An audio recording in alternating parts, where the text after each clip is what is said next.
Fridge அந்த இடத்துல கரெக்டாக நம்ம வண்டி அந்த டயர் இருக்கு பாருங்க தனியாக கைட்டிட்டு போயிட்டு அது வந்து அந்த பிரிட்ஜுக்கிட்ட போனாலே நம்ம வண்டிக்கு இதே போன மாதமும் அதே இடத்துல நம்ம டயர் இதாகி நம்ம வண்டி வெடிச்சு அதே பக்கம் டயர் வெடிச்சு வண்டி நின்றுச்சு.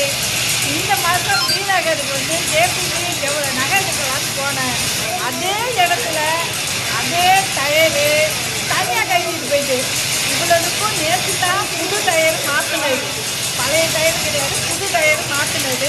புது டயர் மாற்றி அந்த மாற்றின ஃபிட்டிங் சரியில்லாததுனால அந்த டயர் அப்படியே கைட்டிக்கிட்டு வெளியில் வந்துட்டு எவ்வளோ ஒரு டிராஃபிக்கை பாருங்கள்.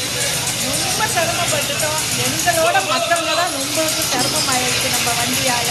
டிராஃபிக் போலீஸெல்லாம் அவ்வளோ ஹெல்ப் பண்ணாங்க.